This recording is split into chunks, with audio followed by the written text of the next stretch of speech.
Hey best friends, thank you for joining us here at Beauty and Not the Beast. For all y'all that already know that we're basically breaking down everyone's testimony. So if y'all want to get right into it, go ahead and fast forward this video past the next 2 to 3 minutes. If you're new here, please just take a minute and listen to the whole video. Welcome to Beauty and Not the Beast, where conversations flowing hearts and throw. We talk about life and love so sweet, and all the shows we love to binge and tweet. From relationships to social media trends, we share it all, our hearts we blend. Celebrity gossip and juicy rumors, we dish it all, no holds barred, no humor. So join us here in this magical place where laughter and love always embrace. Welcome to Beauty and Not the Beast, y'all.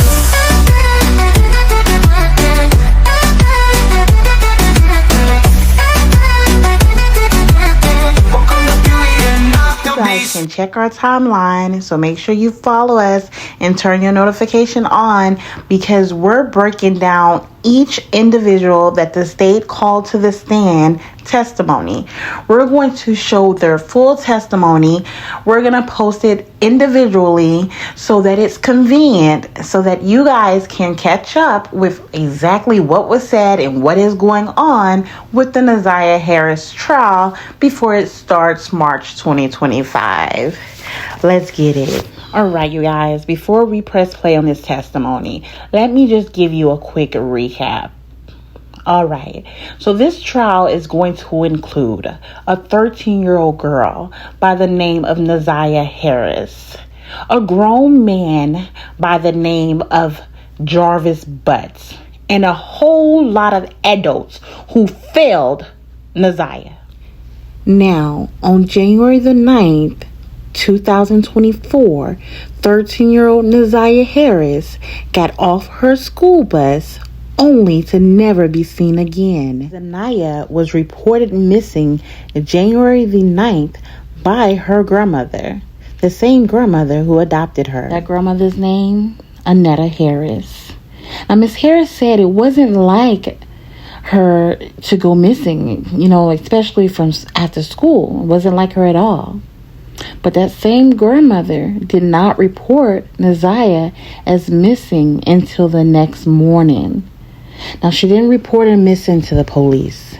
She actually waited. The school bus usually lets the kids out around 3 o'clock. She waited until the next morning after she dropped the other kids off at school. She went to Naziah's school and let them know that Naziah did not get off the bus yesterday. Now, I don't know about you, but that's a red flag on the play, because if you say it's not in her nature to go missing, and the bus usually gets out around 3:10, if your child's not there by the normal time, 3:30, especially 4 o'clock, I am calling the police. I am calling to school to see, did my child get on the bus first and what happened? But you don't even call the school. You wait until the next day to go and question the school or let them know, whatever. Anywho, let's continue. Just giving a little background here. So there's video that shows Naziah leaving the school. There's video of her getting off the bus. The prosecution team says that Naziah met up with Jarvis and his co-worker, aka his business partner, King. King's real name is Cardell Wright. Now, I'm going to just insert this here that I feel like he could have had something to do with this as well. Okay? I do not understand why these two grown men met up with Naziah and took her back to their auto repair shop. Okay? Now, throughout this, you will hear testimony from another witness that says that Jarvis, King, and Naziah visit her home, which is about 30 minutes away from the auto repair shop. They visit her home to come look at a vehicle that she was having trouble with, okay? She states that they were there anywhere from 40 minutes to an hour. But she also confirms all three of them left together. Okay? Now, the prosecution team throughout this investigation finds out that Jarvis has been sending inappropriate sexual text messages to Neziah. Now, in return, Neziah, this poor baby, was also sending him messages. You know why? Because he has groomed her. Neziah believes that they're in a relationship. The text messages between these two started as far back as September 2022. Now, if you ask me, that's all we have a paper trail for. Maybe Neziah didn't have a phone before she was 11 years old, and he was doing this to her way before then. Who knows? But you guys, there's your recap. Again, follow us, hit the like. I have took time to break down each individual's testimony so that I can give you guys an individual video so that it's convenient that we watch the testimonies and we try to put the pieces together. So when this trial starts March 2025, we are ready. All right. I hope you guys have a lovely day. I'm about to press play. Shannon Jones. And how are you employed? I'm a sergeant with the City of Detroit Police Department. And are you assigned to a special unit or division? Yes. And what is that? I'm assigned to homicide, missing persons unit. And how long have you been employed in that role? I've been at missing persons since 2013. And before that, where were you at? Patrol. Okay, and how long were you there? I've been on the department for a total of 24 years. Okay. So throughout the prior years to missing persons, I had various assignments. And what is your role in this case? I'm the officer in charge. What does it mean to be an officer in charge? So I'm in charge of reviewing all the evidence and spearheading the investigations, looking into all the facts and possible suspects and information that's brought to the case and to compile it together. Okay. And what would be some common duties that you would do in partaking in those roles? When it comes to missing persons, specifically those type of cases? Yes. So a missing person case, when someone's reported missing, we always go out to the home, search the home, talk to family, and try to get a good timeline of when that person was last seen, their common habits, where they are supposed to be, has any patterns changed, are they not going to school and not going to work. If the investigation leads us to believe that that person may be in danger or that there's something more to just not coming home, then we start pulling different video and try to look into cell phone data or friends or associates of that specific missing. And in particular, have you investigated what would be known as a no-body case before? Yes. Okay, and what does it mean to be a no-body case? That would be a missing person that we have come to the conclusion is a victim of a homicide. However, we were unable to locate or recover the body. Okay, and how does that kind of investigation differ, if at all, from another investigation that you would do? It's a little tougher. You need to go through and kind of be able to show and establish that this person is no longer with us today. When you have a body, it's obvious, then you can come to the conclusion and work your case that way. So on a no-body case, you're trying to find any signs of life, any evidence to show that there might have been some possible danger or some assault that may have happened to this person. Now, I'm sorry, when did you get the case of Neziah Harris? So it was first requested to me on February 12th. I received the email. It was just kind of asked me to look into the case. It wasn't at our building yet or at our department. I looked into the case when I saw that DPS was initially assigned the case, and I had reached out to Lieutenant Harris from DPS to kind of ask for an update on where they were, kind of see how the case was progressing and any evidence that they may have had. Okay. So after that, how did it come about that you got this case? So after meeting and discussing with Lieutenant Harris and reviewing the different things, it was determined that there had been enough suspicious possible things connected to her being gone. Number one, she's never been missing before. There's been no updates on any of her social media, which is very uncommon for a young child or juvenile. They're addicted to those. There had been a last known contact that she had possibly met somebody, is what we were informed, that there was a text message for her to be picked up, and that would have been the same day that she went missing. So, when you first officially received this case, tell me, what is it that you do right off the bat? So this case was a little different because we kind of had to go back. We were already a month behind. She went missing January 9th, and now it's February 12th. We start kind of looking into what has already been done and then what steps I would normally take moving forward. Okay. So, what kind of steps do you take moving forward?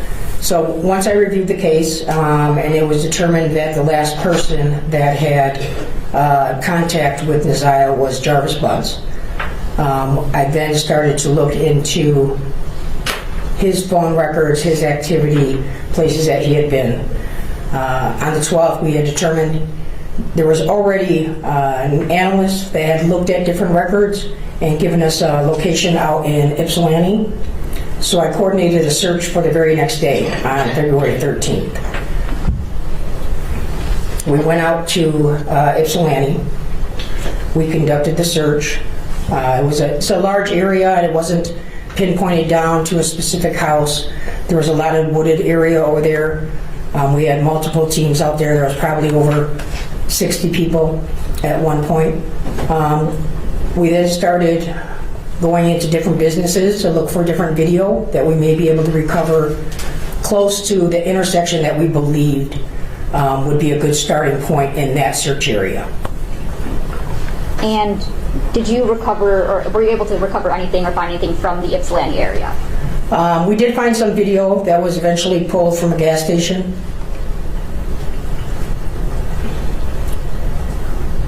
And what was, I guess, the condition of that video?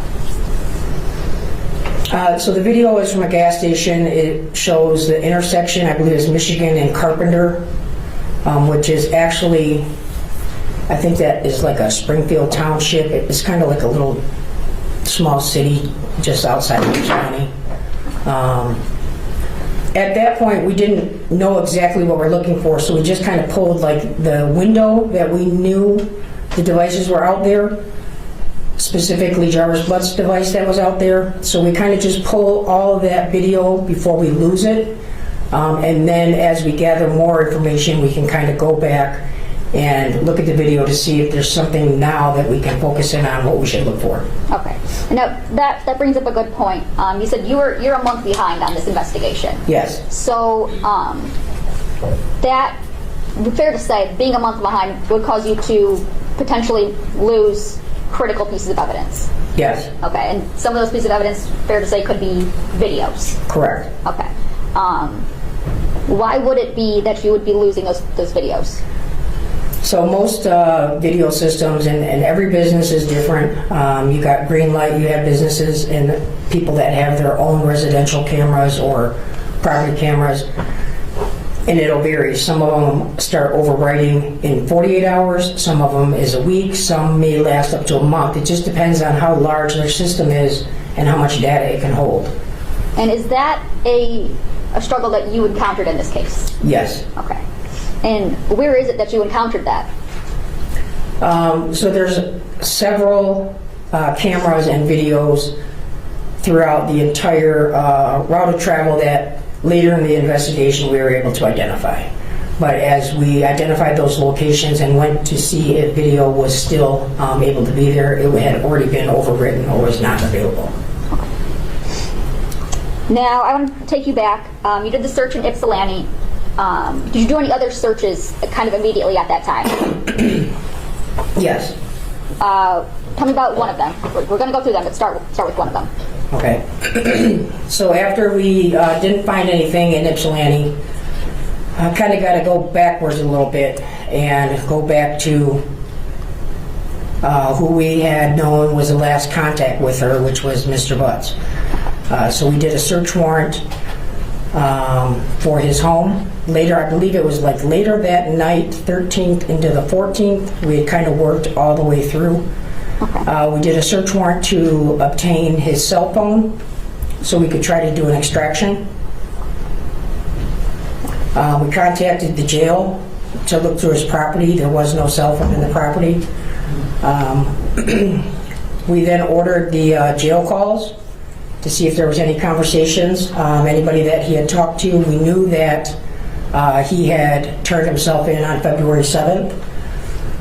As we started to listen to those jail calls, there was a call where he had asked his shop partner, Cordell Wright, to retrieve a phone out of a vehicle. We then went and picked up Mr. Wright and brought him down to our headquarters to talk to him about the cell phone. He did confirm and he acknowledged the phone call. He said that a vehicle came up there, was a Tahoe, Tashi's vehicle, Tashiana, and that he had looked in the back seat and tried to find where the phone was that Mr. Butts kind of described where he had hid it in this vehicle. He said that he was unable to locate it. So at that point, we then did a workup on Tashiana to find out where she lived, what type of vehicle she had. It matched the description that he kind of described. We did a search warrant for her home in an attempt to locate the cellular device and any other possible evidence that may help us and direct us to where Neziah is. Okay. So I'm going to backtrack a little bit. You started off with you went to do a search warrant at Mr. Butts' home. Yes. And would that be the one on Wilshire? Yes. Okay. And did you find anything at his house? Yes.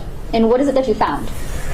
So from his home we had recovered, there were some electronic devices. We recovered some phones, maybe a tablet, and we recovered his ID, wallet, and a firearm that was with his wallet.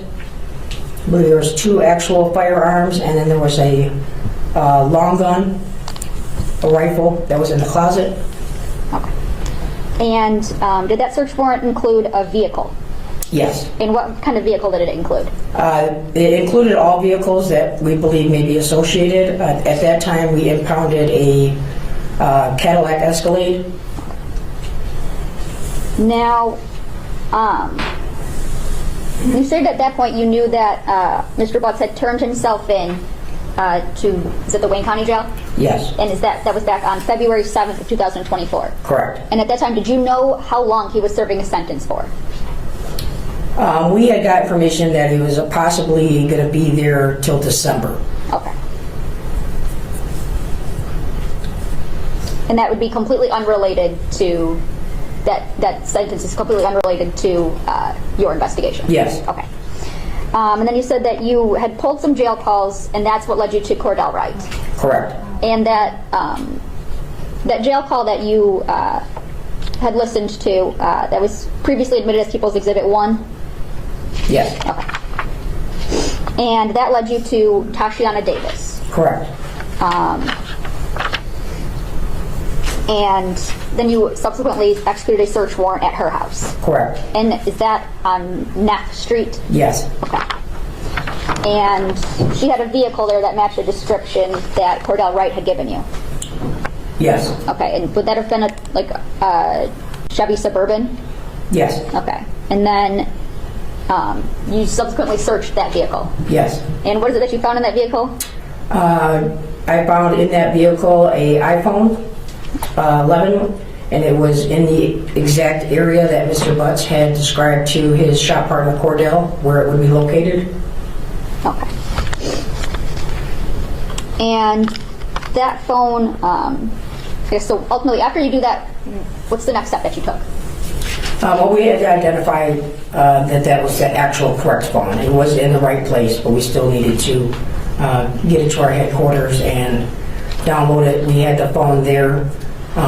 We made a call to 911 from that phone, in order to see what the identification number was to try to verify, so we weren't just taking random phones. It did come back to Jarvis Butt's phone number that we were looking for. The phone was then placed on evidence and taken to our base. And what's the next thing that you did after that? So after that, the phone now is getting processed under the search warrant. Okay. It is given to, was given to Detective Markle, where she processed that. We then continued, we had searched the residence on Wilshire, we had searched Neff, we also executed a search warrant at 9000 Connor. And what's 9000 Connor?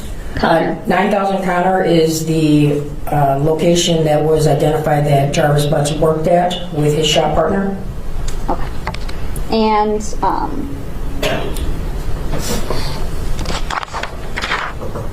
did you find anything or anything at 9000 Connor? We did take some things as evidence. There was a lot of activity going on, so I had multiple different units from within our homicide squad assisting me with different search warrants that we were executing.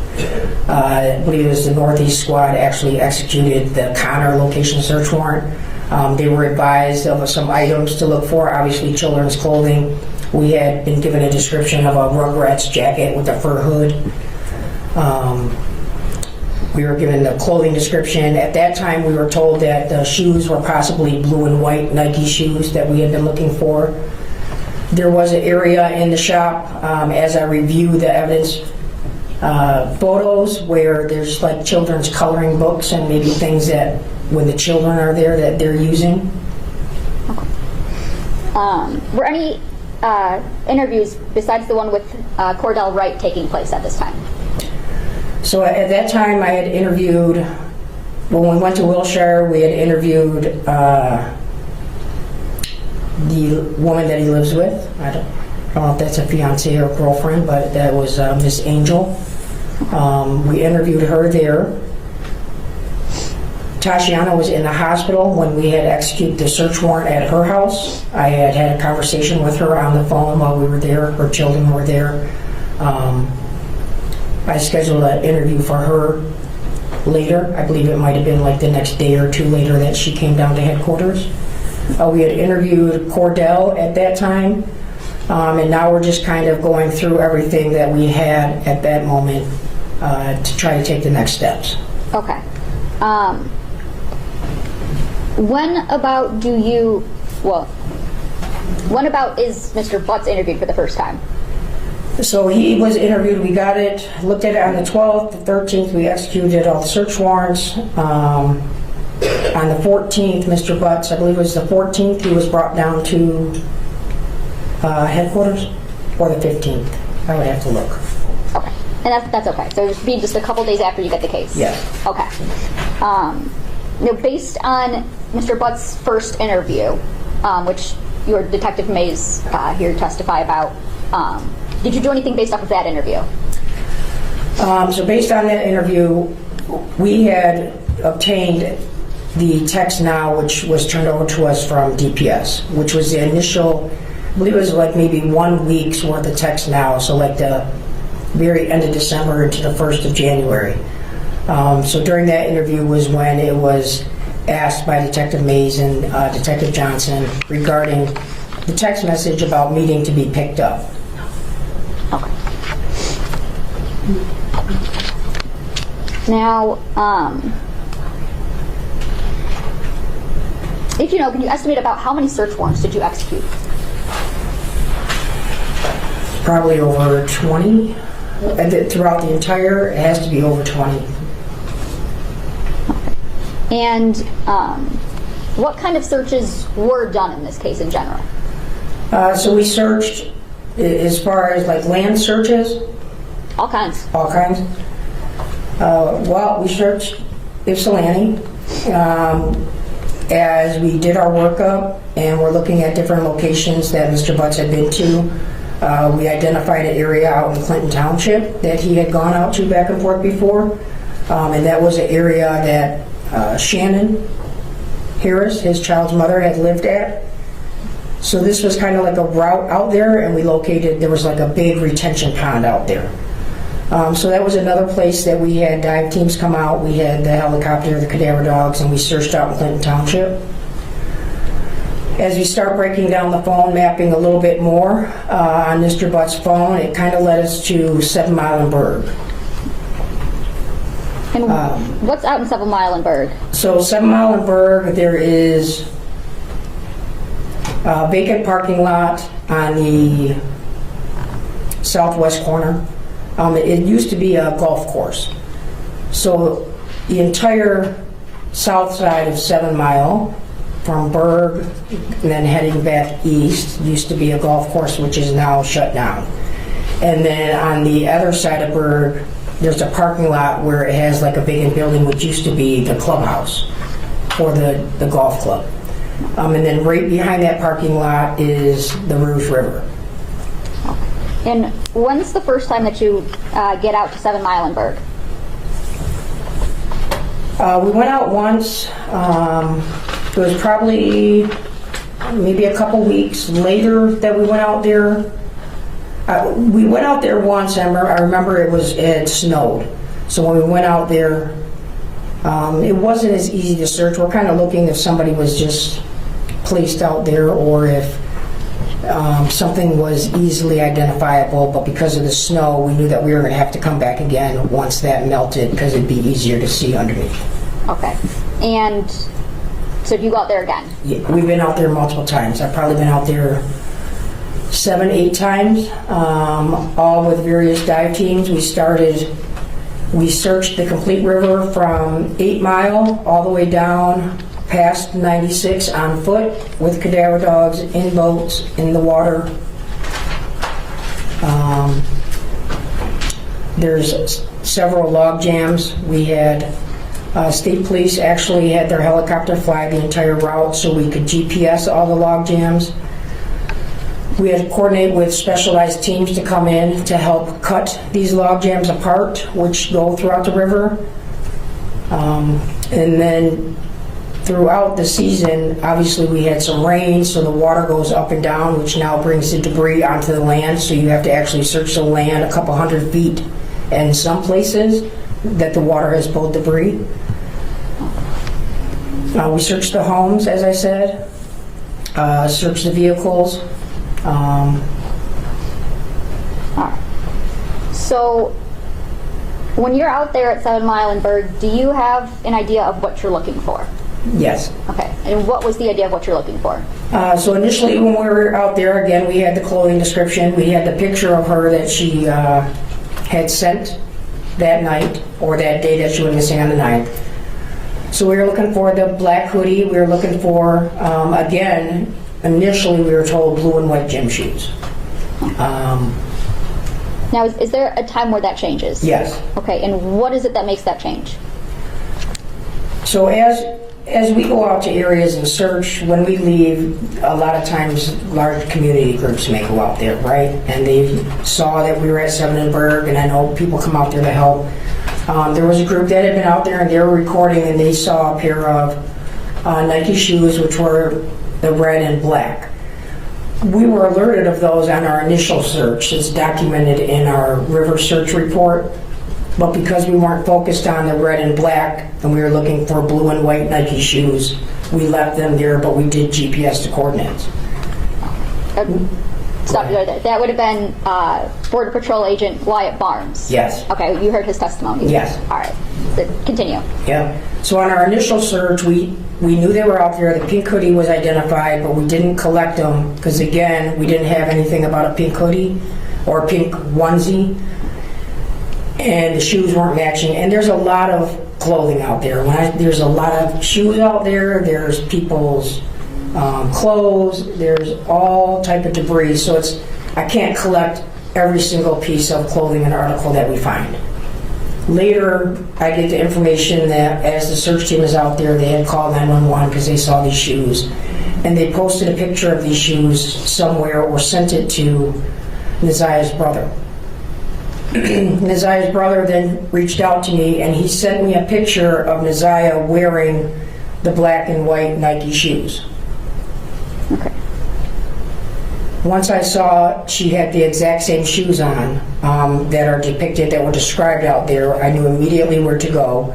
I gathered a couple members of my team and we immediately went back out to where the shoes were GPS located and recovered the shoes.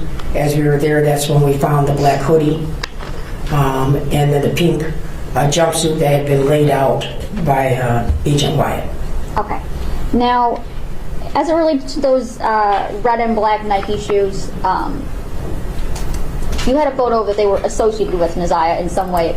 Did you ever end up asking Annette to see if those shoes were still in Neziah's possessions? Yes. Okay. And did you ever end up recovering those pairs from Annette? No. So, after you recover the pink jumpsuit, the black hoodie, the shoes, what do you do with them? Those are all, well, the evidence techs collect them. They're placed on evidence. Those items were wet, so I had to wait, obviously, for them to dry. Once they're ready to be processed and they're finished drying, then I create a lab report. And items are selected and turned over to the state police lab for processing to look for any type of DNA evidence. Okay, so once those are placed on evidence by the lab tech, you're the one who then submits them to Michigan State Police? Yes. Okay. There may be some of the lab reports where I had gathered the evidence and one of my partners had gone down and physically took the items to the lab, which is all in the same building. Okay.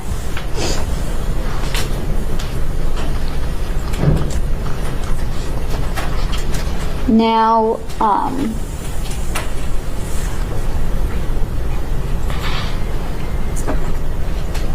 I believe you said at least one time when you were out at 7 Mile and Bury that it had been snowing. Were you at all, I guess, familiar with kind of the weather back, let's start with back in January 9th? Yeah, so I searched it. There's a weather site where you can search the dates in the cities and what the weather was like. On the 9th into the 10th, it had rained here. If you remember, we had a very mild winter. In 2024, the January months, we had a lot of rain that month, which would have caused, the water levels to rise.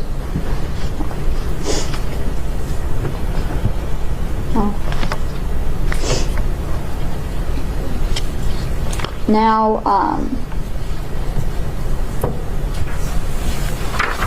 is there, did you interview a Tijuana butts? Yes. Tell me how that came about. Tijuana actually reached out to me. Shannon Harris had reached out to me. She had had a conversation with Tijuana. She asked if it was okay for her to give her my phone number. I told her that that was fine. She gave me a call. She said that she was the sister of Jarvis Butts and that she was concerned that she may have seen Neziah but wasn't sure on the date and if she could come down and talk. Okay, and that's all what she had testified to that you had heard? Yes. Okay. Now, when you also heard that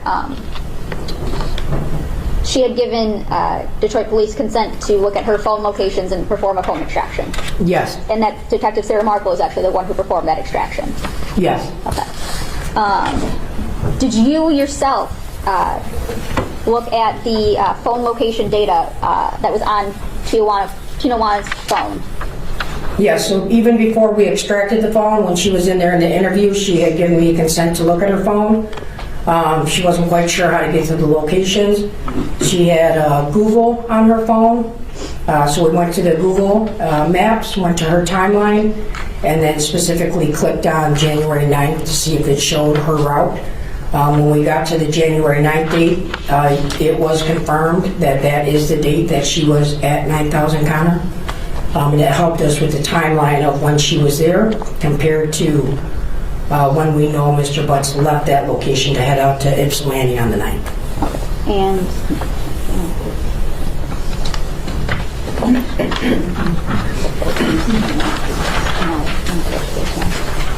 Where'd that fucking address? Your Honor, may I approach People's Proposed Exhibit 85? Yes. I mean 58. Sorry, Yes. numbers. Can you mark as People's Proposed Exhibit 58? Can you look at that and tell me if you recognize it?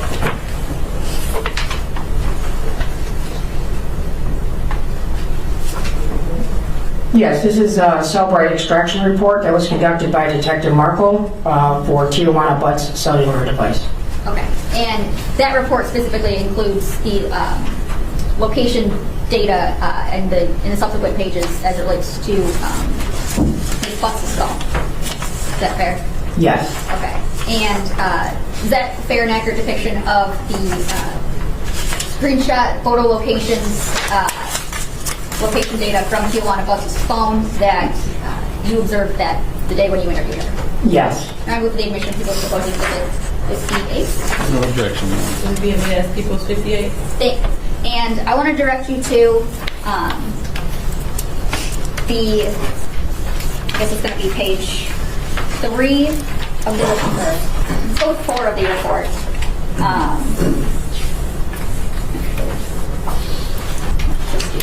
Page 5.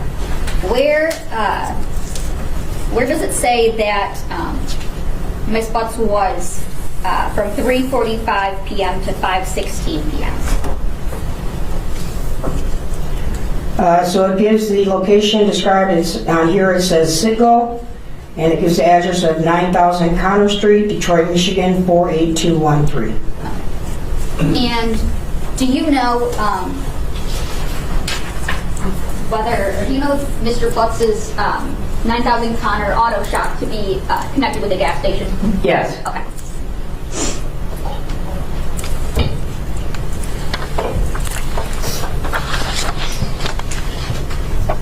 Now, to go back just a little bit, you said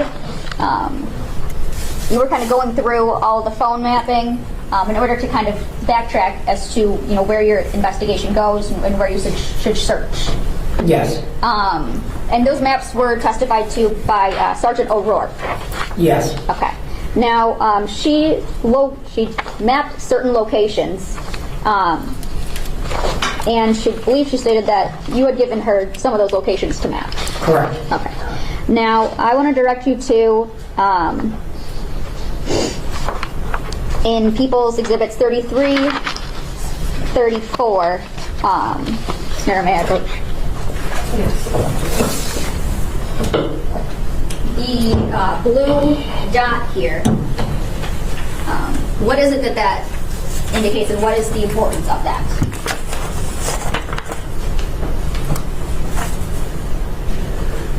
This blue dot is going to be 9000 Connor. Okay, and that's the address associated with Mr. Buck's auto shop? Yes. Okay. And that's the same for Exhibit 34? Yes. Okay. And Exhibit 35, there's the same blue dot and then a purple dot. Tell me, what is the significance of the purple dot? The purple dot is going to be the residence that Mr. Butts resides at on Wilshire. Okay. And in Exhibit 36, on page 2, there's like another, it's like a pinkish kind of purple dot. Can you tell me what is, oh, I'm sorry, red dot. What does the red dot indicate? The red dot is going to identify 20,000 Harper, which was the Park Crest Motel. And on page 4 of 4, there is a lighter purple dot along with that red dot. What does the purple dot indicate? That dot is going to indicate 4 East Alexandrine. Okay, and what's the significance of 4 East Alexandrine? Mr. Butts has a different girlfriend that lives at that location.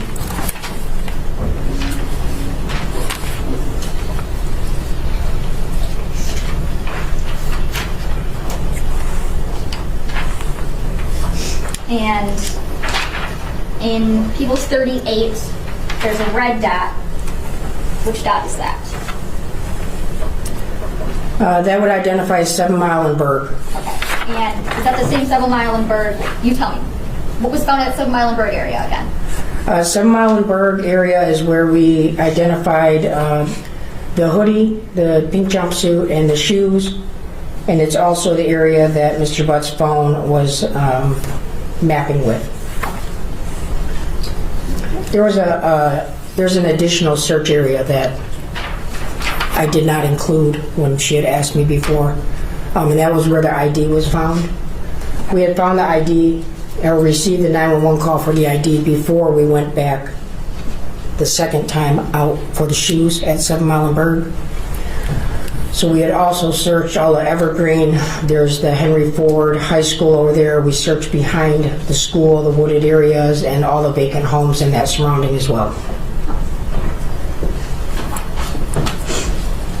And that would have been the ID that Miss Smith had recovered? Yes. Okay.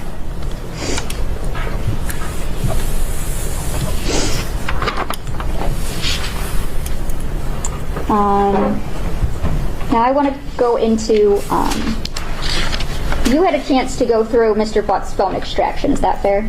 Yes. Okay. And did you also do a search warrant as it relates to a Google account for Mr. Butt's? Yes. Okay.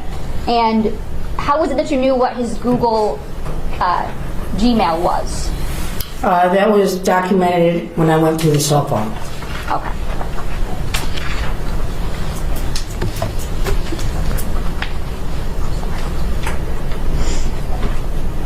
And you got a chance to go through, or you sent a search warrant to Google for it, right? Yes. Okay, and you got a chance to go through that search warrant return? Yes. Okay, and that's the search, or that's the Gmail account that would be associated with Mr. Butts? Correct.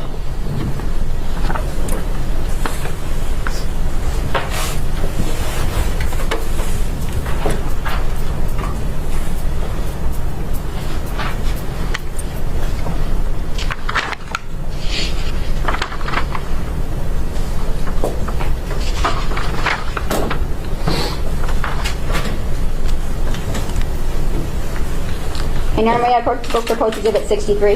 Yes. Can you give Mark to propose Exhibit 63? Can you tell me, do you recognize what it is I just handed you?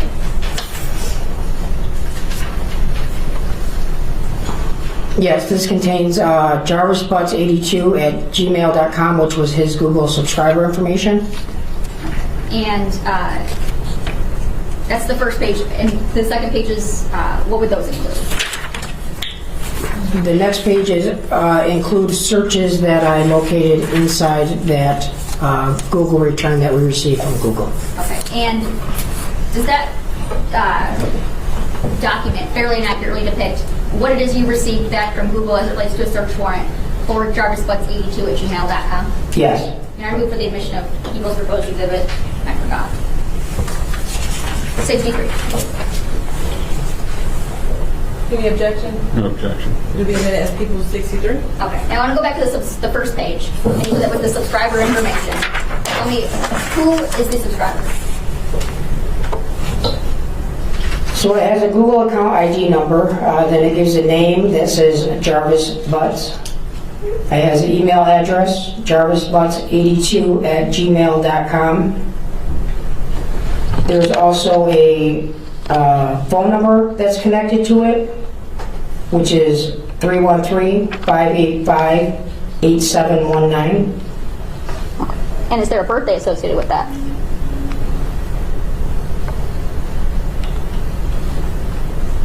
Yes, November 21st, 1982.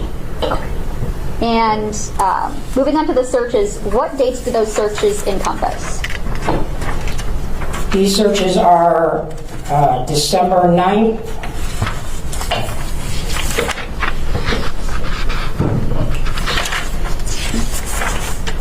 Of what year? yep, December 9th, 10th, and 11th of 2023. Okay. And it's fair to say that those are the entirety of all of the searches from those days? It is not all of them, no. Those are just select ones from the Google return? Yes. All right. Starting with December 9th, tell me which ones that we have in that exhibit. So the first, do you want me to read the ones that are just highlighted, or you want me to start at the top of here?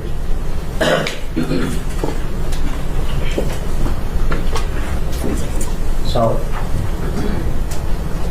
The ones that are highlighted. okay.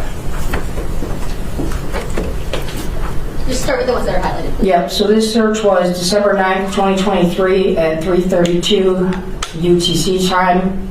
So you would actually have to subtract 5 hours, which would make it the night of December 8th. And the site is, what's visited, it's Drink Me and Abort Your Baby, the Herbal Abortion Tea by Maya. Okay. And what about the next one after that?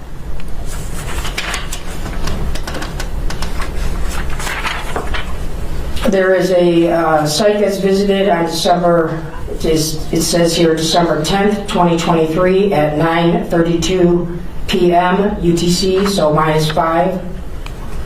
And the site visited is plannedparenthood.org/learn/abortion/the abortion pill.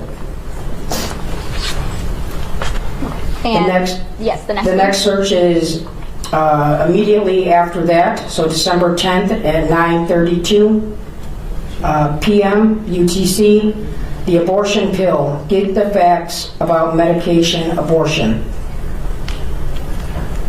There is a search that was conducted before that on December 10th, 2023 at 9:31 p.m. UTC. And that site is plannedparenthood.org/blog/can I use herbs to have an abortion at home.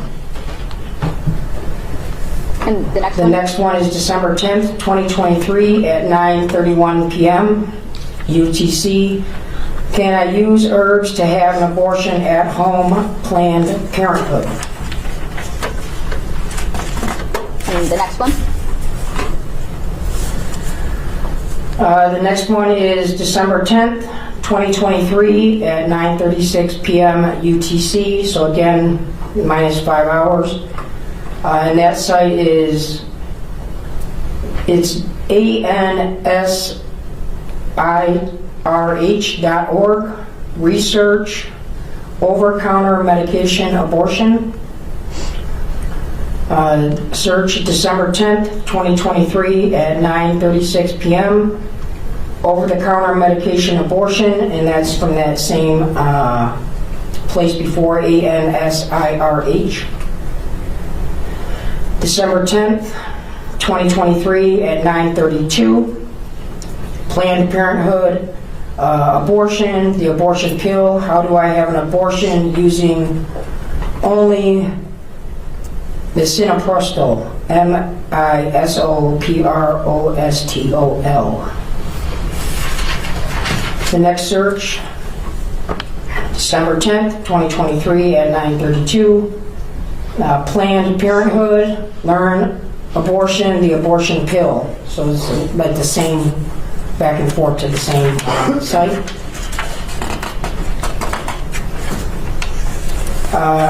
On December 11th, at 11:43 p.m. UTC, so -5 hours. Specifically is searched is, can I drink red antifreeze? Again, that same item is searched again right after, the same time, 11:43 on December 11th, 2023.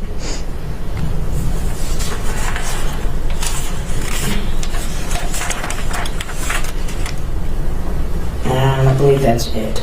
Okay.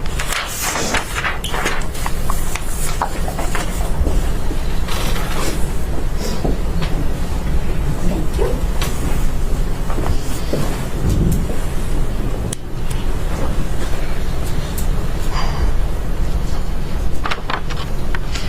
Okay. Now, in that phone extraction that you went through of Mr. Butts, that Detective Marple had admitted were you able to go through and I know you had mentioned there was the Text Now app and Text Now phone numbers that Yes. have been associated with Neziah. Yes. When you went through Mr. Butt's phone extraction, did you find any of Neziah's Text Now numbers? Yes. Okay.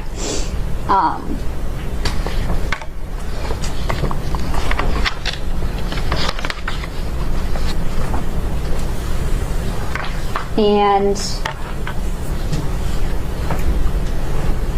do you recall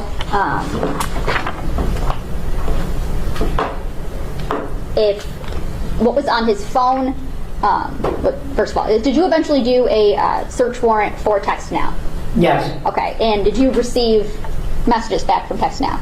Yes, so the initial Text Now messages, again, DPS had done those and they had only gone back like a week. I had another search warrant submitted to Text Now and requested to go back to January 1st of 2023. Okay. And when you found these Text Now messages on Mr. Butt's phone, did those include all of the messages that you got back from Text Now or just only parts? It's all the messages through Text Now that were to that number that was assigned that Neziah was using on Text Now. That's what you got back from Text Now? Yes. But I'm talking about on Mr. Butt's phone. Oh, Mr. Butt's phone specifically was just the messages from Text Now between him and Neziah. Okay, and did it include everything that you received back from Text Now or? No. Okay. And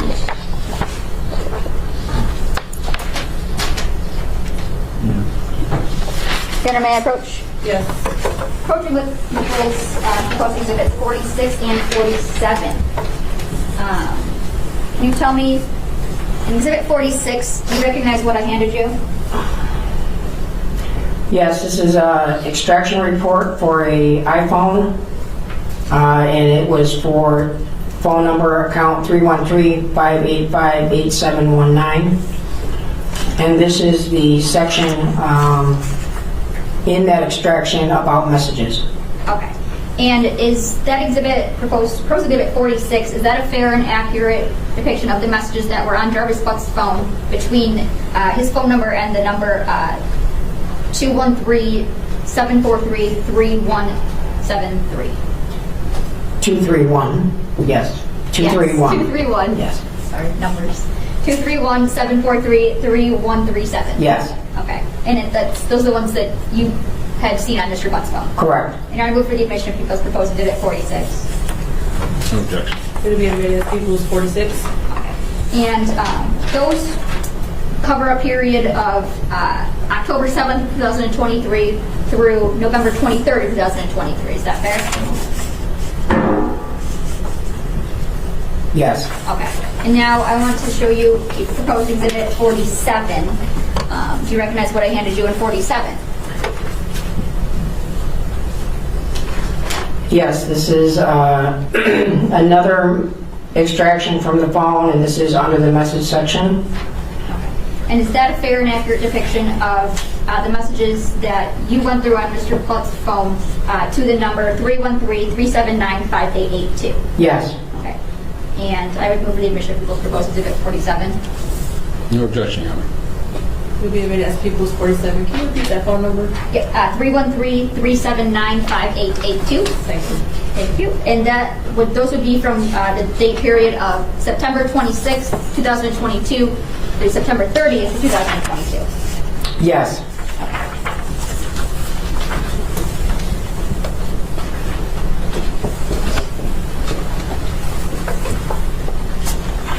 And now I want to show you what's already been admitted as people's exhibits 15 and 16.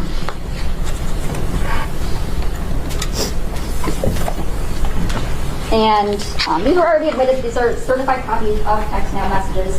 But I want to talk specifically about subscriber information within them. In People's 15, is there a subscriber as it relates to Yes. Okay, and who is that subscriber? Excuse me, you need to Let me hear. I can't hear you with your back turned. Okay. So is there a subscriber as it relates to that? Yes. Who is that? The username on here is Kenyatta Harris 955. And are you familiar with the Kenyatta Harris? Yes. And how is it that you're familiar with her? That is Nazia's biological mother. And is there, on the next page, is there a phone number that is associated with that account? It might be on the subscriber information too. Yes. And what is that phone number? It's 313-379-5882. And what is the period of usage for which the subscriber Kenyatta Harris had that phone number? The phone ownership is from September 24, 2022 through November 8, 2022. We're not going to go through this right now.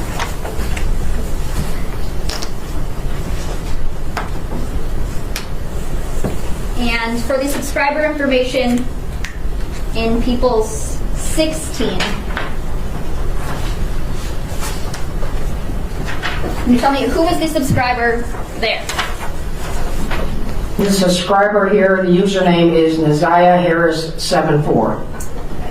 And is there a phone number associated with that? Yes. What is that phone number? 231-743-3137. Okay.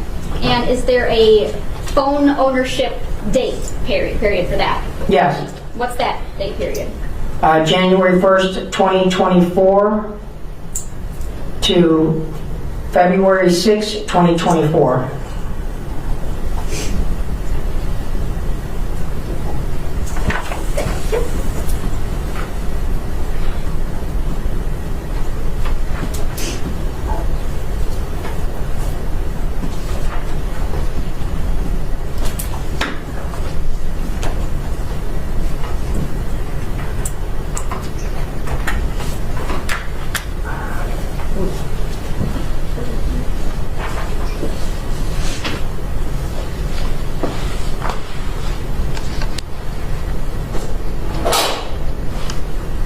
Okay.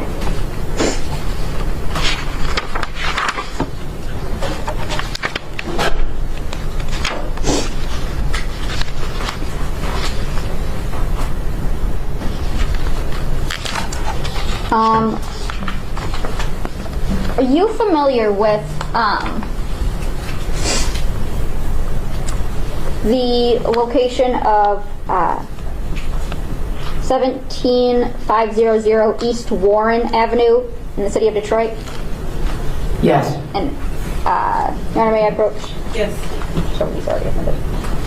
And I'm showing you people's 4, 5, and 6 already admitted. How is it that you're familiar with that location? This is Frank's Auto Repair. It's located on Warren, right at Neff, 17500 East Warren. This is a location that Jarvis Butts worked at prior to working at 9000 Connor.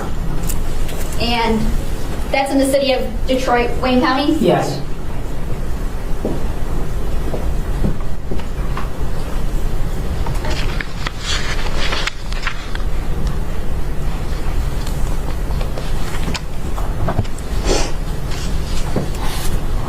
Now, did you yourself, I want to go into the interviews with Mr. Butts. Yes. Did you interview Mr. Butts? Yes. Okay. I want to start with an interview back on May 31st, 2024. Do you see the person that you interviewed in the courtroom today? Yes. Okay. Can you point to him, tell me the color of the clothing that he's wearing? Yes, he's sitting behind the defense counsel. He's wearing a face mask and he has the Wayne County green jumpsuit on. Okay. And Your Honor, would the record reflect that witnesses identified defendant Jarvis Butts? And we've been talking this whole time about a Jarvis Butts. Is that the same Mr. Butts in the courtroom today? Yes. Okay. Now this interview back on May 31st, 2024, where was that at? That was at the Wayne County Jail. Okay. And who was all there? Myself and Sergeant Lance Sullivan. And do you recall about what time this interview took place? It was in the afternoon, Okay. Or about how long did this interview last? like 2-3 hours. Okay. And Was Mr. Butts, did you ask him about his education and speaking English, things like that? Yes. And did you offer him any food or drink? I believe at one point we had asked him about if he needed some water because we had been there a minute. Okay. And did you read Mr. Butts his constitutional rights? I believe Sergeant Sullivan went through those with him. Okay. And was something used to assist in the reading of those rights? Yes. Okay. And Journal, may I approach? Yes. Handing you with smart people proposed exhibit 26. You tell me what it is I just handed you. So this is a Detroit Police Department constitutional rights, advice and rights form. And is that a fair and accurate depiction of the one that was executed back on May 31st, 2024 with Mr. Butts? Yes. Your Honor, I move for the admission of People's Proposed Exhibit 26.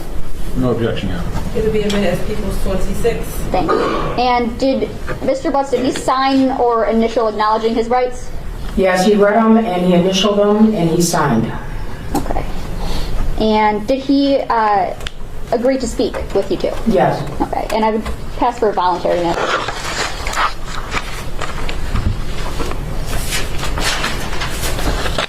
Sergeant Jones, you came to interview my client on May 31st, correct? Yes. It was you and Sergeant Sullivan? Yes. Were you aware he was represented by counsel at that time? Yes. In fact, did one of you call his counsel and ask for permission to interview him? On that date? Not on that date, prior to that date. Several months before, yes. In April 17th, in fact, right? I don't have the exact date, but it was a couple months before that. And the words used were under no circumstances, right? Under no circumstances. May you interview Mr. Butts? Well, that's not true. You were not told you could not interview Mr. Butts? Judge, I would object. This is a legal argument. Only the client themselves can enforce their right. A defense attorney cannot enforce their right to remain silent. I just asked a question. Was she told not to? She couldn't interview him? So, 1 second, Will. Were you getting ready to say something else? And it has nothing to do with this interview. If we're talking about voluntariness, I want to see, was she aware that he had a right to have his counsel? They contacted his counsel. His counsel told them, no, do not interview him. That's my... You're saying this had nothing to do with this interview that you're speaking Yeah. of? This was 2 months prior. That was not this day. This was completely separate. And a defense attorney cannot invoke their client's right to remain silent. That's just the end of it. It's true. So, you and your partner went to speak to Mr. Butts, correct? yes. You took him... Where did you interview him from? At Okay. Did you interview him on the... This was at... Forgive me. At Division 1? Yes. Beard. Did you interview him on his floor, or did you take him somewhere else? I don't know where his floor is, so Wayne County had prepared a room for us to be able to interview him. Okay, so you took him to another room, and you and your partner interviewed him? Yes. And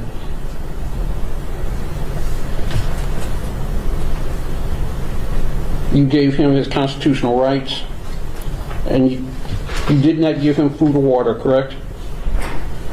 Correct. You don't know what time of day this was? Well, I just saw the form here, so I see it's about 1 in the afternoon. Okay. Were you aware that he was working at the jail? There had been a conversation that he was given some small duties, but that it had been taken away from him. Okay, do you know if he had worked that day? That I do not recall. Okay, and do you know if he had actually been to sleep prior to you visiting him? When we talked to him, he didn't seem sleepy. Do you know if he had anything to eat prior to you visiting him? He did not complain about being hungry. Okay.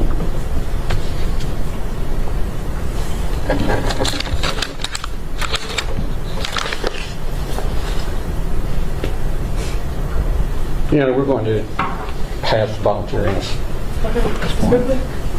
Thank you, Judge. Now, this interview with Mr. Butts on May 31st, 2024, was that recorded in any way? Yes. And how was it recorded? It was recorded with a body-worn camera from the Detroit Police Department that were issued, and it was also recorded on a audio recording for voice only. Okay. So is audio and video on the body cam and then also just Yeah, so audio? two different factors. Okay. So, and it's fair that you had seen this video prior to today? Yes. Okay. And when you saw that video from May 31st, 2024, was that video a fair and accurate depiction of the video interview that took place? Yes. And I move for the admission of People's Proposed Exhibit 27. Any objection? No objection. It will be admitted as People's Exhibit 27. Thank you. And for the audio, do you have a chance to prior listen to that? Yes. And was that audio a fair and accurate depiction of the audio that was recorded from the interview back on May 31st, 2024? Yes. And I move for the admission of People's Proposed Exhibit 28. Any objection? No objection. It will be admitted as People's 28. Thank you, Judge. And you also interviewed him, well, let's go with the 31st. You're on a man publish? Yes. Thank you. And I made clips this time. I'm not going to play the entire video.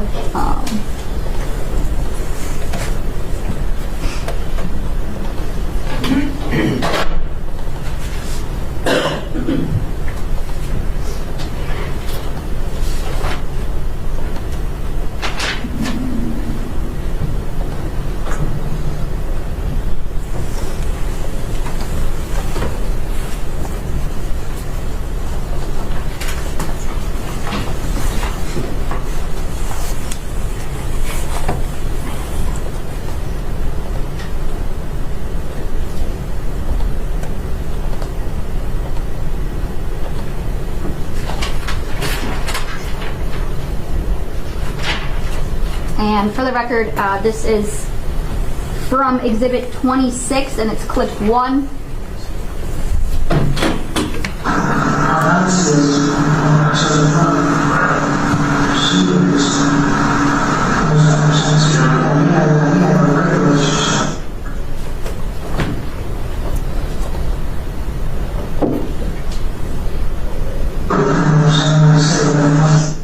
And this is clip 2.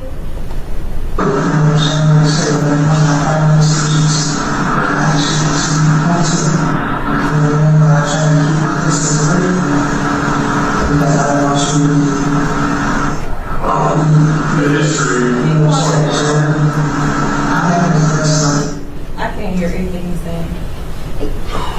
He is very quiet. I don't know if it's my volume that has to go up. Let me try turning it down on the TV. I can't hear one word.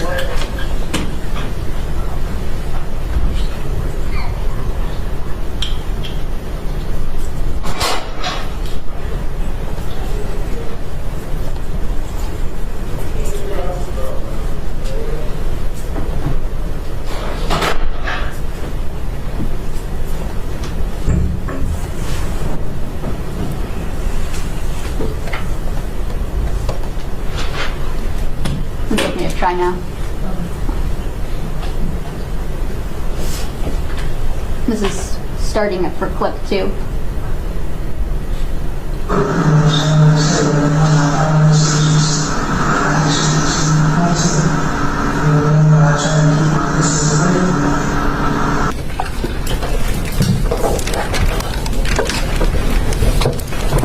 Good afternoon, Sergeant Jones. Good afternoon. So you're the OIC on this case, correct? Yes, sir. When were you first designated as the OIC on this case? It would have been, I believe, the 15th or 16th of February. Okay. And what are your duties as OIC on this case? The OIC begins with the preliminary investigation overlooking the case. On a missing person case, we're obviously making contact with family and getting some witness interviews. We also prep a warrant request that's submitted to the prosecutor. Okay. So you're responsible for collecting evidence, Yes, and you're responsible for coordinating the evidence. correct. Okay. You conduct interviews, correct? Yes. And in fact, you conducted several interviews in this case. Yes, sir. Okay. You submit evidence for testing, correct? Pardon me? You submit evidence for testing. Yes, I have. Okay.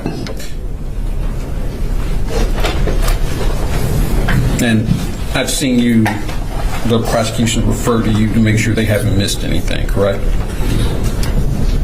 What was your question? The prosecution has referred back to you to make sure they haven't missed anything, correct?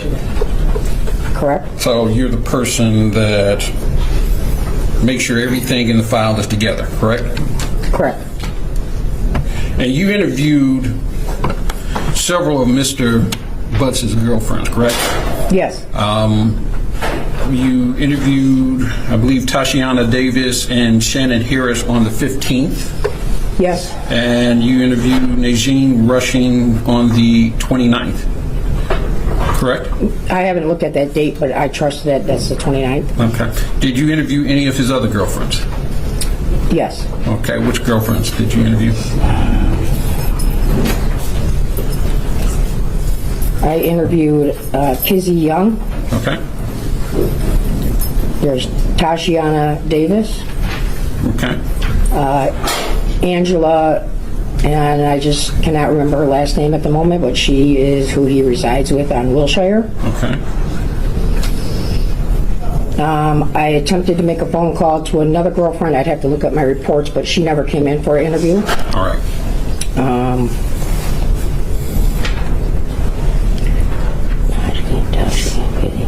There is another girlfriend who her name is Lucretia Bryant Hauser. Okay.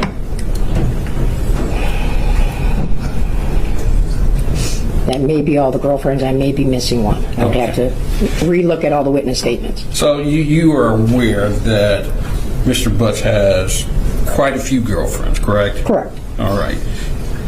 And from the very beginning of this case, you suspected, from your beginning of the case, you suspected Jarvis Butt had something to do with Neziah being missing, correct?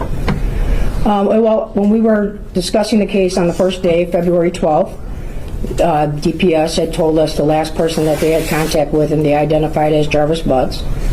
And then on February 15th, when we verified that Neziah was in fact with him and Cordell on the ride out to Ypsilanti, which is the last day that she was seen, then he became the primary suspect. Okay.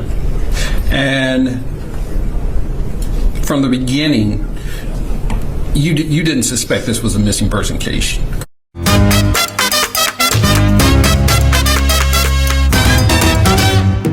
Correct. Well, she's missing. It's been a missing person case. I don't understand your question, I guess. So you suspect that she was deceased, correct? I didn't expect that she's deceased from day one. It takes a lot of investigation before you can come to that conclusion. Okay. It's not going to be one of those right away. You have to rule out every other possibility. All right. Didn't you tell Shannon Harris in her interview on the 15th that this is not a missing person case at this point? I believe I told her that it was not being handled by DPS as a missing person case at that point, and that it's being handled at Detroit Police Homicide Missing Persons. So you didn't tell her that this was not a missing person case? We're no longer looking for a missing person? I don't believe that would have been my exact wording. On February 15th? Yes. Yeah, I don't believe that would have been my wording, that I would have already come to some conclusion that she was deceased on the 15th. Okay. Now, during your investigation, did you receive information that Neziah had thought about running away? Yes. Okay. Also, during your investigation, did you receive information about a potential sex trafficking ring? There was several different leads or tips that come in about sex trafficking rings. All those were investigated. Okay. Now, you interviewed my client, you yourself, with, I believe your partner was Sergeant Lynch, is his name? Sergeant Sullivan? Sergeant Sullivan, I'm sorry. Yes. You interviewed my client 3 times, correct? A minimum, I believe, one the 31st, the 1st, and I believe we went back again. July possibly 20th? July That 20th? sounds about right. Okay. And you interviewed him 3.5 hours, May 31st, correct? Is that the time on the recording? Then Yes. Okay. An hour and a half, the second time, correct? Correct. And roughly 45 minutes. I believe it was like 38 and some change, the third time. Okay. So you interviewed him for close to 6 hours? That could be true. Okay. And you took statements from my client, correct? I mean, we recorded the interview. Okay. You didn't reduce anything to writing, correct? No. He never signed anything, correct? He signed his advice of rights. Signed advice of right, but he never looked at what he had told you or what your conversation was, correct? I mean, he verbally acknowledged things throughout the investigation. I did not reduce it down to handwriting. And your conversation that you had with him, for lack of a good term, was rather fluid, correct? Was what? It was rather fluid. It's a conversation. There was a back and forth conversation where both you and your partner were talking, and he was just talking back, correct? A conversation between the three of us? Right. Yes. Okay. And you told him that you wanted to tell his side of his story, correct? Correct.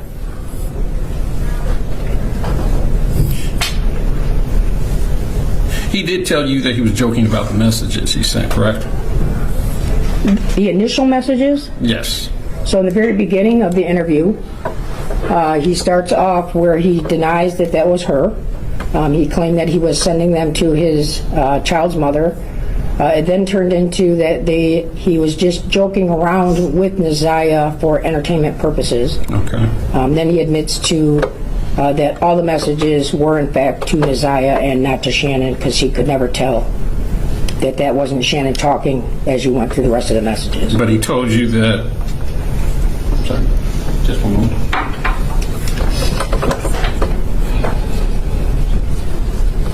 Okay.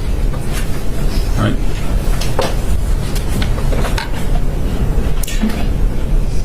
So throughout your 3 conversations, your 6 hours of conversations with him, he never acknowledged harming her, did he? I don't believe I ever asked him that direct question. He had never acknowledged having sex or touching. That was asked multiple times of whether there was any type of touching. It was asked about the text messages where some of them are saying again that would presume that there had already been a time, and he simply said that it was still just texting for entertainment purposes. Okay. Investigation. I'm sorry, specifically on the 20th, you and your partner came over and asked him... The 20th of what? July. July? This would be the 3rd conversation. Okay. On the 20th, you asked him, does he ever hang out on the west side, correct? I haven't reviewed that full interview, but I do remember asking him about the west side, yes. And he told you... Objection, Your Honor. They can't admit their defendant's statements. 720 was not admitted. Do you want to respond, or do you want me to rule? No. I'll move on. Did you get any information that he had a child on the west side? He does have a child's mother that lives on the west side, yes. Okay. So that could be a reason for him to be on the west side, correct? It could be a possibility. Okay. But in your interview, he spoke with you freely, correct? Correct. He didn't argue with you. I believe you had a search warrant for his DNA, but he didn't argue with that. He freely gave you his DNA, didn't he? I don't believe I did. I don't think I collected his DNA. Somebody else presented a search warrant for that. You're right. I'm sorry. You weren't the one that... But he didn't argue with anyone. He gave his DNA freely, correct? Correct. Okay. He gave you his passcode to his phone, correct? Correct. All right.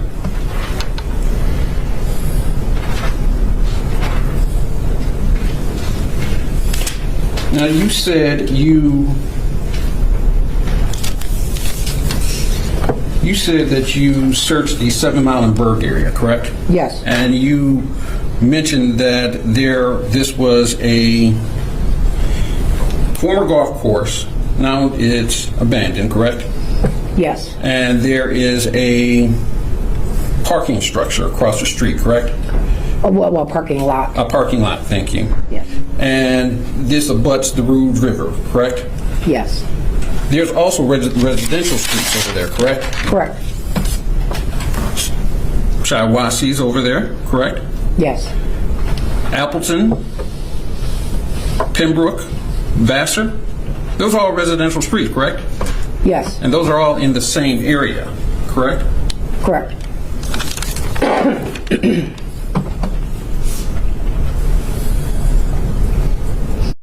Why is filing your... And I think you mentioned Angel, but her last name is Leonard. Angel Leonard, correct? Yes. And Angel Leonard lives at 13362 Wilshire Street, correct? Yes. That's her home, correct? That's where her and Jarvis live, yes. Jarvis lives there, correct? Yes. And you mentioned Najin, is it Najin Rushing? Yes. Okay. And Ms. Rushing stays at 4 Alexandrian Street, correct? Yes. Okay. So on the 9th, you had information that he was both at the both at the Wilshire address at some point, correct? Yes. And he was at the Alexandrian address, correct? Correct. And did you get any information from any of these witnesses that that was not true? That what was not true. That he was at those addresses? Did I get any information that he was not at the addresses? I believe when we talked to Najin, she couldn't remember if he was, she didn't acknowledge seeing him that night. Okay.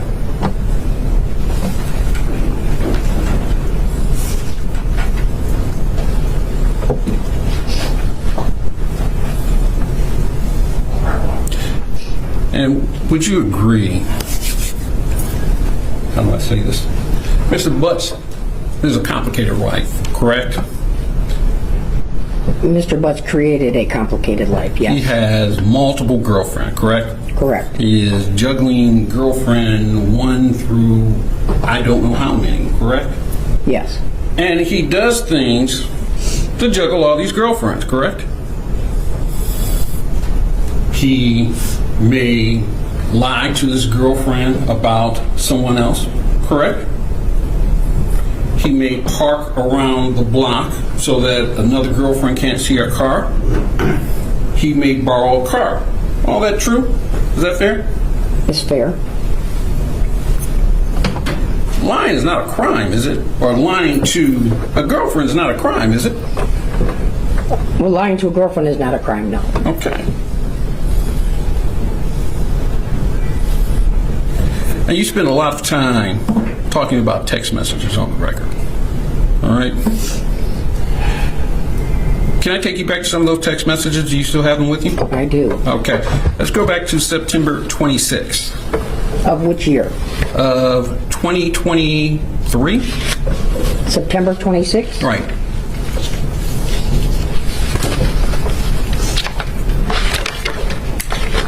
Starting at what time?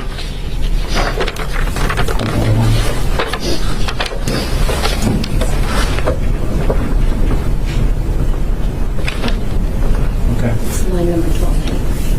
Line 1293. I don't have numbers like that don't on have it. my page. Can you just tell me a time to the second? Is at 1433. The 1433 even? Yes. Yes. So, in that text message, that's the one where she texted about her period not coming, right? Yes. And she texted that she was going to the doctor the next day, correct? Correct. And a little bit farther down,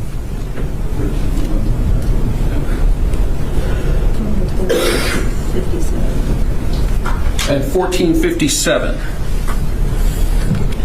does she also text him that I might not be pregnant. It might be from stress. Yes. Okay. Now, can we look at November 27th? You have that? Let me find it. From November 27th? November 27th of 2023.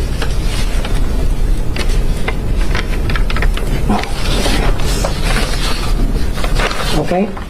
What time? It is 22:28. Okay. This is where she texts Mr. Butts that she is doing the gym with the baby's heart, correct? Yes. Now, the very next day, November 28th, do you have that? Yes. At 21:43, thank you. Which one? She texts Jarvis Butts, it healed, correct? Yes. Okay. And Mr. Butts doesn't respond to any of these messages, does he? He doesn't respond until the next couple of days, the next day. Oh. Then in December, a couple of weeks later, Mr. Butts does some Google searches. So this is the Google search, correct? December 10th. December 9th through 11th? 10th, yes. So he does searches for abortion, Planned Parenthood sites, correct? Yes. He does searches for over-the-counter abortion pill, correct? Yes. And we all agree that Mr. Butts has many girlfriends, right? Correct. There may be some that we don't know about. Fair?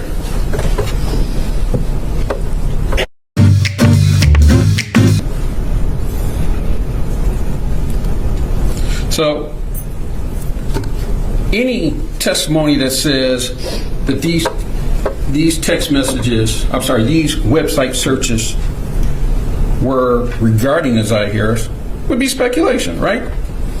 I don't believe I said they were regarding Isaiah. I just read what he had been searching on the internet. Fair enough, but we can't say who they're regarding, correct? Correct.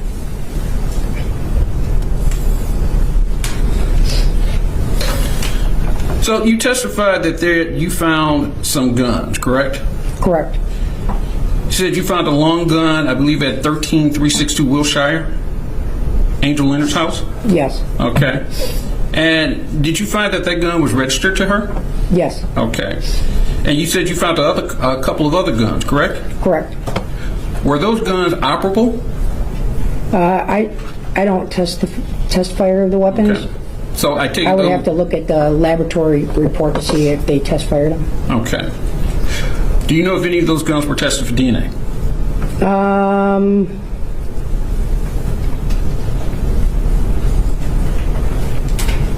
I believe they would have been swabbed, but I don't know if those swabs were submitted.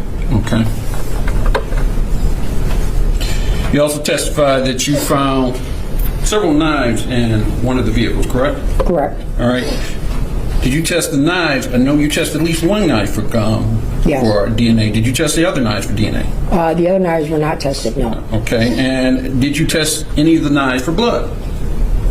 I believe we had all the knives swabbed, and then nothing came back leading anything to be blood, but we submitted it on the knife that was up near the driver's seat. The other knives, one was like a butter knife, another one was like a smaller kitchen knife, but it was like under the back seat. It looked old and crusty, like it hadn't been up there. So the knife that was at the closest access that looked to be not stored in the truck for a very long time, as opposed to the other ones, were the ones that we had swabbed and tested. And then additionally, they were tested with Blue Star. So the knife that reacted to anything that maybe Blue Star reacted to, that was specific why that knife was submitted. Okay.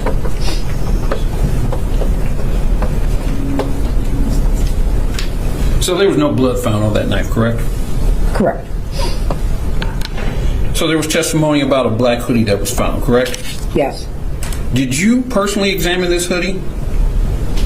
I did not touch it. It was there. I was there as I observed it being opened up by the evidence technician who was collecting it, as well as re-going through the photos while we were there and then after. All right. So, the hoodie looked weathered, did it not? It was wet. It was wet. There were spider webs in it, correct? I didn't open it to manipulate it, so if there was something that maybe the evidence tech testified to seeing, I wasn't right there as it was being opened, so I couldn't answer. I did not see a spider web. I can't say that there was not one. Okay. Did you see any other debris on this hoodie? So again, the hoodie is wet. Okay. A lot of times when articles of clothing are wet, it's hard to distinguish whether there's any other type of stains on there. We're not out there manipulating clothing like that. We preserve it the best that we can. That way, if there is something, it can be properly examined inside a laboratory where I'm not adding more possible contamination to anything. Okay. But it's fair to say that it's speculation on how the holes would have gotten into it, correct? Well, I said I don't know how those holes got there. Okay. Now, we've heard that the hoodie was tested for genetic material, correct? For DNA? Yes. Yes. Was it tested for gunshot residue? No. Okay. You also found a pair of red and black shoes, gym shoes, correct? Yes. Were they tested for DNA? No. Okay.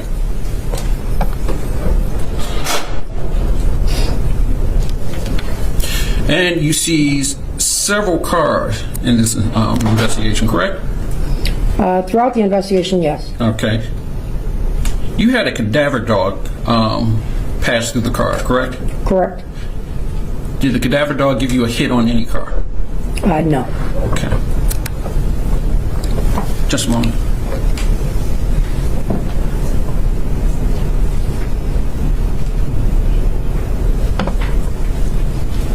I have no further questions. Thank you. Can you redirect? Yes, Judge, briefly. Sergeant Jones, that text back on November 27, 2023, where Desire replies, "It healed." You can't say what that's about, can you? Correct. Registered to Angel. But it's true that Mr. Butts can't have any guns around him in his house, can he? Correct. Regardless of who they're registered to. Correct. And as for the guns, you were asked whether or not they were operable. There weren't tests performed on these guns, were there? Not that I believe, no. Okay. And tell me, why is it that there wasn't an emphasis put on doing like test shots for a gun? The original, when we got the guns, I believe that the priority was to swab for DNA. Is we do that before we start sending them to get test fired and contaminating anything. The guns were swabbed, all the evidence that was collected, and then the items that I believe, after talking with lab specialists and looking at the different things that would be the most successful to coming back and giving me the answers on whether that was Nazia's hoodie or not, those were the items that were submitted. Once that hoodie came back that it was hers, there was no need for me to test the shoes that I had a picture of her wearing, because I knew that that hoodie was going to be showing that that was her belongings. Now, as it relates to guns specifically, if you're trying to connect a gun to a homicide, would you need something to compare it to? Yes. Okay, and was there was no body found in this case, that's correct? Correct. You would either need a projectile that you may recover or find at a scene, or the actual spent casing. And there was none of that able to be found, correct? Correct. And just generally, as just a common person with common knowledge, spider webs can be formed fairly quickly depending on the spider. Is that fair to say? Yes, there's times I come in the morning and there's already one on my car. And that wouldn't be there the night before? Correct. Okay. Now, in your experience, does Michigan State Police even test for gunshot residue? I don't believe so. And you were also asked about a cadaver dog. You've used cadaver dogs in your history, in your police work? For 11 years, yes. Okay. Now, a cadaver dog would only hit if they're in a vehicle if there was a dead body in that vehicle. Is that correct? They'll hit on blood, or if there was like biological from somebody that's deceased, something. So if a body was in a car that was not yet deceased, that cadaver dog presumably would not hit. Correct.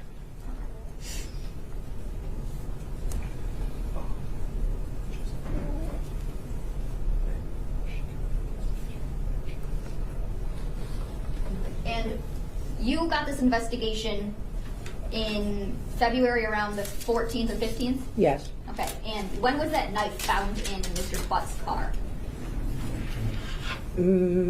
After we impounded the car, then they did the inventory, the evidence search. It would have been probably a week or so later, and then it's reviewed when I get to that, and then submitted. Okay. So that would have put almost a month and a half, almost 2 months away from January 9, 2024. Yes. Nothing further, Judge. Yeah, can I ask a couple follow-up questions? Yes.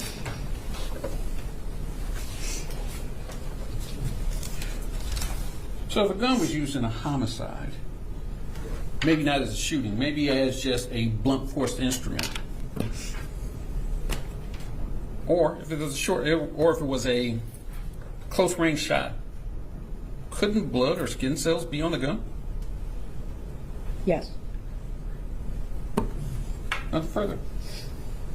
Ms. Whitley, any last questions? No, Judge. Thank you. Thanks, Dr. Jones, you are done testifying. Thank you. Any more witnesses for the people? No, Judge. At this time, the people would rest. Any defense witnesses? No witnesses, Your Honor. Let's come back at 3 o'clock for bind-over arguments. Thank you. Thank you.